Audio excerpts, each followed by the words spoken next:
أما بعد فأعوذ بالله من الشيطان الرجيم بسم الله الرحمن الرحيم ورفعنا لك ذكرك صدق الله العظيم. جب چاند ماہ ربیع کا نظر آ گیا،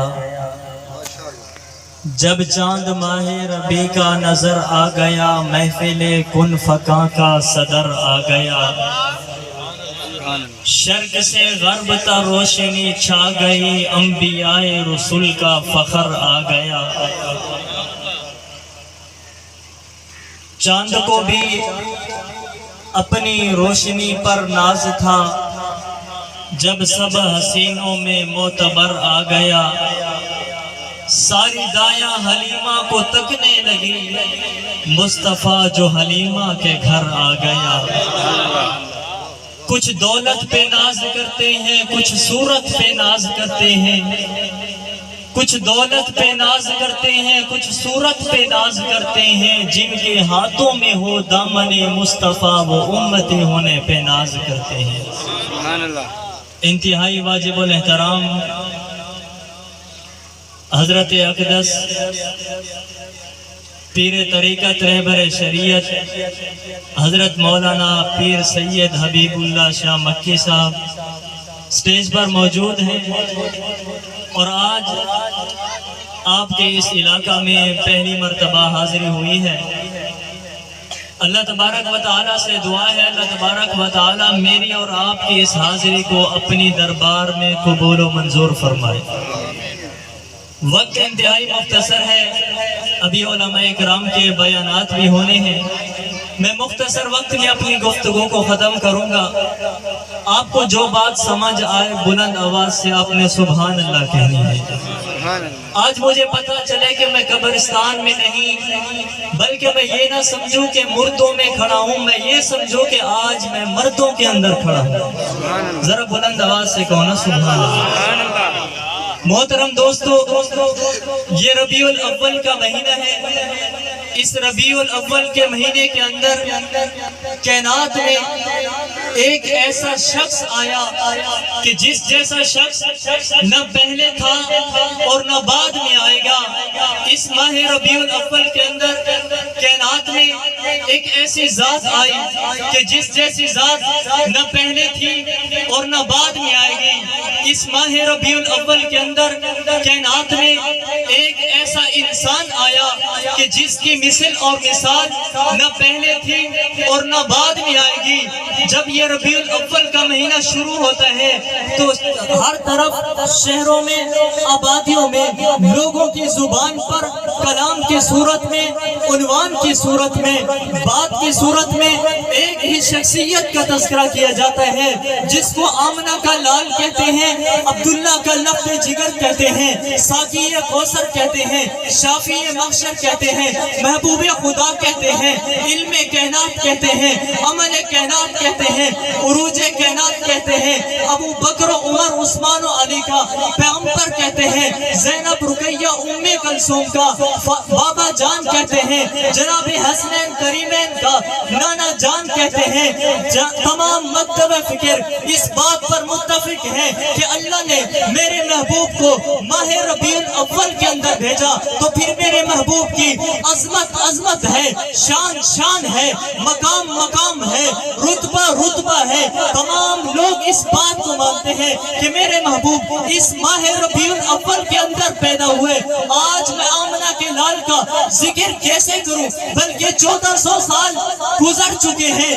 جو بھی آتا ہے آمنہ کے لال کے ذکر کی ابتدا تو ہو گئی ہے، قیامت آ سکتی ہے، میرے محبوب کے ذکر کی انتہا نہیں ہو سکتی. آج اگر دنیا کے اندر کوئی آدمی گاڑی خریدتا ہے، بنگلہ خریدتا ہے، اپنی پسند شدہ چیز خرید لیتا ہے، دوسرے لوگ اس سے مطالبہ کرتے ہیں کہ یہ چیز مجھے دے دے، تجھے اتنے پیسے دیتا ہوں، اپنی پسند شدہ چیز مجھے دے دے. وہ کہتا ہے نہیں بابا یہ چیز میں تجھے نہیں دے سکتا. اس سے پوچھا جاتا ہے کیوں نہیں دیتا؟ وہ کہتا ہے یہ چیز میرے دل کو بھا گئی ہے، مجھے پسند آ گئی ہے، تو تمہارے پیسے تو زیادہ ہیں پھر بھی میں اپنی پسند شدہ چیز تمہیں نہیں دے سکتا، پھر میں یہ بات کہنے پر حق بجانب ہوں۔ ربا تو نے ہمیں کان دے کر احسان کیا، ہاتھ دے کر احسان کیا، دل دے کر احسان کیا، 6 فٹ کا وجود بنایا، بغیر عیب کے بنایا، احسان کیا، لیکن کبھی قرآن کے اندر اللہ کے نبی کے فرمان کے اندر کہیں بھی یہ نہیں فرمایا کہ مومنو میں نے تم پر احسان کیا۔ جب باری آئی آمنہ کے لال کی، عبداللہ کے لحظہ جگر کی، تو رب نے کہا لَقَدْ مَنَّ اللَّهُ عَلَى الْمُؤْمِنِينَ إِذْ بَعَثَ فِيهِمْ رَسُولًا۔ مومنو میں نے تم پر احسان کیا۔ کائنات کے رب نے کہا کہ میرے خزانے کے اندر ایک موتی تھا، ایک ہیرا تھا، وہ ہیرا اور موتی میرا محبوب تھا، میں نے اپنا محبوب تمہیں دے کر تم پر احسان کیا۔ سبحان اللہ، بلند آواز سے کہو نا سبحان اللہ۔ اے اللہ جو تیرا نام بلند آواز سے کہے تو ان کو دنیا کے اندر بھی بلند کر دے، آخرت میں بھی بلند کر دے۔ سبحان اللہ۔ محترم دوستو، اللہ نے میرے محبوب کو ایسا حسن دیا، کائنات کے اندر کوئی ایسا شخص نہیں جو میرے محبوب کے حسن کا مقابلہ کر سکے۔ سبحان اللہ۔ آپ نے علماء سے کئی بار سنا ہے کہ جنہوں نے عورتوں نے حضرت یوسف علیہ السلام کے حسن کو دیکھا تو انہوں نے پھلوں کی بجائے اپنی انگلیاں کاٹ ڈالی۔ جب انگلیاں کٹ گئی تو بعد میں ان کو پتہ چلا کہ پھلوں کی بجائے ہماری انگلیاں کٹ گئی ہیں۔ ان کے ہوش باقی نہیں رہے۔ جنہوں نے میرے محبوب کو دیکھا ان کا ہوش بھی باقی تھا، ان کو پتہ بھی تھا کہ گردن کٹ رہی ہے، لیکن جب گردن کٹ رہی تھی ان کو پتہ تھا کہ ہم اپنے بچوں سے جدا ہو رہے ہیں، ہم اپنے علاقے سے جدا ہو رہے ہیں، ہم وطن چھوڑ کر جا رہے ہیں۔ ان کو پتہ تھا، ان کے ہوش بھی باقی تھے، گردن کٹ رہی تھی، زبان پر صرف ایک ہی جملہ تھا کہ فزت برب الکعبہ، رب کعبہ کی قسم ہم کامیاب ہو چکے ہیں۔ جنہوں نے یوسف علیہ السلام کو دیکھا تھا انہوں نے تو یہ جملہ نہیں کہا تھا ہم کامیاب ہو چکے ہیں، انہوں نے دنیا کو پیغام دیا کہ ہم کسی اور چیز کو دیکھ کر ہم نے اپنی گردنیں نہیں کٹوائی، بلکہ ہم نے حسن مصطفیٰ کو دیکھ کر اپنی گردن کٹوائی، اس لیے ہم کامیاب ہو چکے ہیں۔ سبحان اللہ۔ محترم دوستو، جب حضور صلی اللہ علیہ وسلم کو حضرت آمنہ نے اٹھایا اور دیکھا کہ ایسا حسین، ان کے دل کے اندر ایک ایسی خوشی محسوس ہوئی اور وہ کہنے لگے کہ آج تک تو میں نے ایسا حسین بچہ نہیں دیکھا۔ جب ابو طالب نے دیکھا وہ کہنے لگا کہ ایسا حسین بچہ میں نے نہیں دیکھا۔ ابو لہب نے دیکھا وہ کہنے لگا ایسا حسین بچہ میں نے نہیں دیکھا۔ عبد المطلب نے دیکھا وہ کہنے لگا ایسا حسین بچہ میں نے پہلے کبھی نہیں دیکھا۔ جس نے بھی دیکھا وہ کہنے لگے ایسا حسین بچہ تو آج ہم پہلی بار دیکھ رہے ہیں، آج تک ہم نے ایسا حسین بچہ پہلے کبھی نہیں دیکھا۔ رب نے کہا جبرائیل تو جا، تو میرے محبوب کے چہرے پر نظر دوڑا، تو بھی بتا تو نے ایسا بچہ دیکھا ہے یا نہیں دیکھا۔ تو نے تو مشرق دیکھا، مغرب دیکھا، شمال دیکھا، جنوب دیکھا، بچوں کو بچپن میں دیکھا، جوانی میں دیکھا، بڑھاپے میں دیکھا، آدم علیہ السلام سے لے کر جناب عیسیٰ تک سب پیغمبروں کے حسن کو دیکھا۔ جبرائیل تو جا، تو دیکھ، میرے محبوب کے چہرے پر نظر دوڑا۔ جب جبرائیل علیہ السلام آتے ہیں، آ کر میرے محبوب کے چہرے پر نظر پڑی اور دیکھ کر کہتے ہیں ربا جو چاشنی اس میں ہے، جو چاشنی جو چمک اس میں ہے، جو روشنی اس میں ہے، آج تک میں نے ایسا حسین بچہ نہیں دیکھا۔ کائنات کے رب نے کہا جبرائیل تو کیا دیکھتا، آمنہ تو کیا دیکھتی، عبد المطلب تم کیا دیکھتے، تم نے تو چند بچے دیکھے ہوں گے، آج میں تمہیں بتاؤں میں نے ایسا حسین کائنات کے اندر بنایا بھی نہیں۔ سبحان اللہ۔ ماشاءاللہ ماشاءاللہ۔ محترم دوستو، وقت مختصر ہے اور میرے گفتگو کے بھی آخری الفاظ ہیں.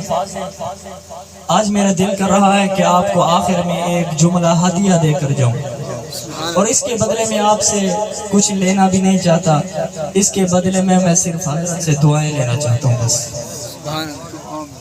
محترم دوستو، ایک صحابی ہے، رات کا وقت ہے اور 14ویں کی رات ہے. جب وہ اپنے گھر سے باہر نکلتا ہے، دیکھتا ہے 14ویں کے چاند پر جب نظر پڑی تو یہ حیران ہو گئے. چاند کو دیکھا، وہ چمک رہا تھا. ان کے دل کے اندر خیال آیا کہ یہ چاند کتنا حسین ہے، یہ چاند کتنا خوبصورت ہے. پتہ نہیں رب نے اتنا حسین کسی کو بنایا ہے یا نہیں. وہ چلتے جا رہے ہیں، مسجد نبوی کے دروازے پر پہنچے، پھر چاند پر نظر پڑی، پھر وہی خیال آیا کہ یہ کتنا حسین ہے. جب مسجد نبوی کے اندر پہنچے، دیکھا کہ میرے محبوب سو رہے ہیں. جب میرے محبوب کے چہرے پر نظر پڑی، دیکھا میرے محبوب کا چہرہ بھی چمک رہا تھا. پھر یہ صحابی حیران ہو گئے اور دل کے اندر سوچنے لگے کہ ادھر 14ویں کا چاند چمک رہا ہے، ادھر مکے کا چاند چمک رہا ہے. کبھی 14ویں کے چاند کی طرف نظر پڑتی ہے، کبھی مکے کے چاند کی طرف نظر پڑتی ہے. پھر دل کے اندر کہنے لگے کہ آج میں فیصلہ تو کروں گا کہ رب نے زیادہ حسن 14ویں کے چاند کو دیا ہے یا آمنہ کے چاند کو دیا ہے. کبھی 14ویں کے چاند کی طرف دیکھتے ہیں، کبھی مکے کے چاند کی طرف دیکھتے ہیں. بالآخر فیصلہ کرنے پر مجبور ہو گئے اور کہنے لگے اے 14ویں کا چاند، اگر تجھے بھی چمک ملی ہے، اگر تجھے بھی حسن ملا ہے تو عبداللہ کے چاند کی وجہ سے ملا ہے. تینو چند اسمانی آنکھ دے ہیں آ ویکھ زمین دا چننے. تینو چند اسمانی آنکھ دے ہیں آ ویکھ زمین دا چننے. تو زینت ہے اسمانہ دی، میرا فخر زمین دا چننے. تو زینت ہے اسمانہ دی، میرا فخر زمین دا چننے. تو ہر مہینے تبدیل ہوتا ہے، میرا ہر موسم دا چننے. تیرے چہرے پہ اٹھتے 1000 داغ ہیں، بے داغ صدیق دا چننے. وما علینا الا البلاغ المبین. ماشاءاللہ یہ ہم تمہاری سامنے